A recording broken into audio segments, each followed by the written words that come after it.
right. Hi folks, Chris Pugh here, looking at another LV1 video. I got a request about demonstrating utilizing the TRACT plugin instantiation. So just a quick overview of what that is.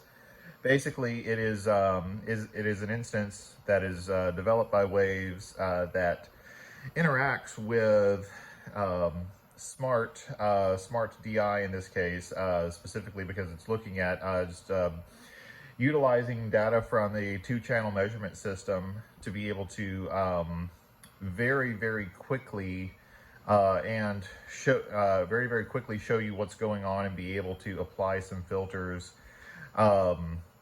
if you allow it to do that within, and also add some of your own, but not necessarily referring to it as an auto EQ per se, but it's it can be pretty handy for getting things dialed in relatively fast while still giving you the options to go in and add or alter or change things in real time. So one of the anomalies with this is that, obviously it enables the API bidirectional communication between Smart and the plugin specific in the host. So that requires a couple of additional specific connections that that need to happen outside of your normal SoundGrid piece. So I'll kind of go through and explain that.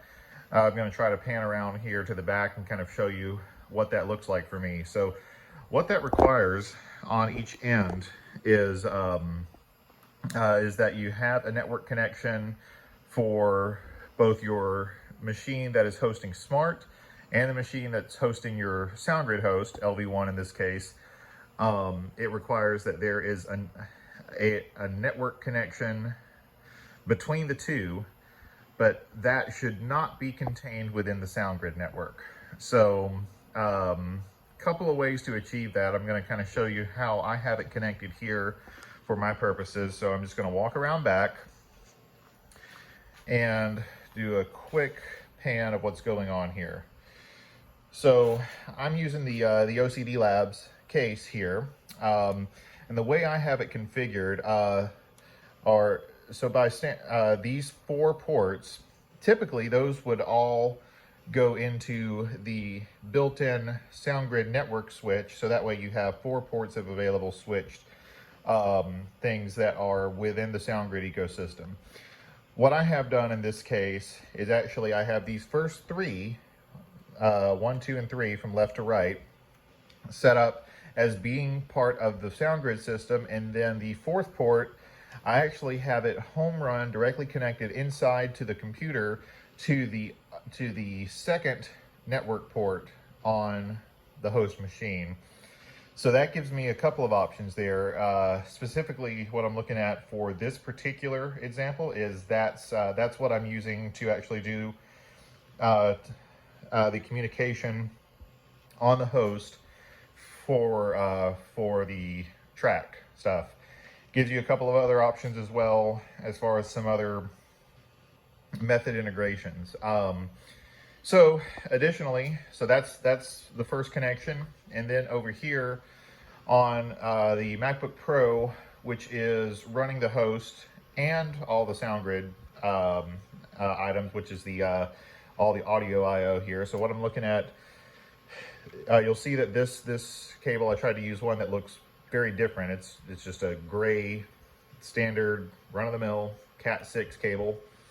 I'm connecting that to an available network port here that is not qualified for SoundGrid use, but it's a part of my ecosystem because it's basically, this is kind of the power and hub that I use. Provides DC voltage, some USB connectivity, an additional Thunderbolt 3 line, display port, and then in this case,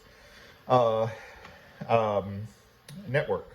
So what we're looking at here is communication only. This is not going to be worried with doing any actual audio transport.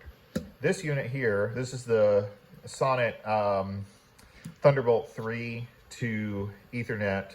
That's actually what I'm using as my SoundGrid audio driver. That's what's getting all the tracks to and from, and also for playback, and that's assigned for all the smart IO as well. So I'm using this for all the audio transport. This is going to be communication for the TRACT only. So, you know, fairly lengthy explanation, but for all intents, it is one connection. So going back here, typical instantiation location for the TRACT plugin is going to be on your matrix drives, where you'll be applying your system tuning.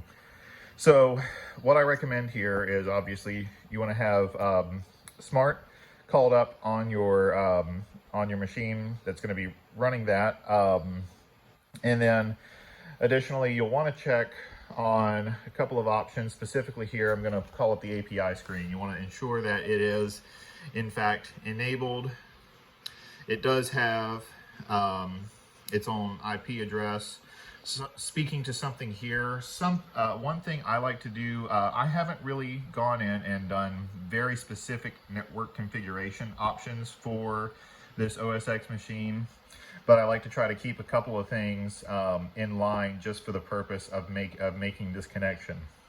So really, the biggest thing I want to ensure in this case is, because we're talking about network communication between a couple of devices, that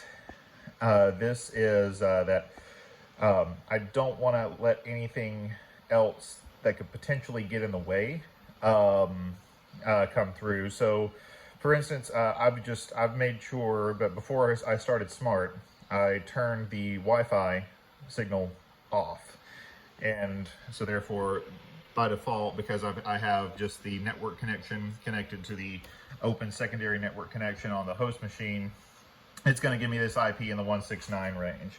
And that's kind of what we're looking for there. So again, making sure that we are enabled. There's a port, there's a green status light. So that is going to need to be connected for this communication to work. And all those settings will need to be similar to this. So going back over here to the machine, I wanted to kind of give you an idea. So this is an instance of TRACT that is actually already connected. So when I did that, I just clicked on this little settings tab. I allowed it to search for the IP where Smart was. So you can see that there match, all those settings match what we were just looking at in the API. And then I clicked connect, and then now, so we actually have control. This turns on the noise generator, so we can see that popped up there. And also notice that it's showing up here in Smart as well.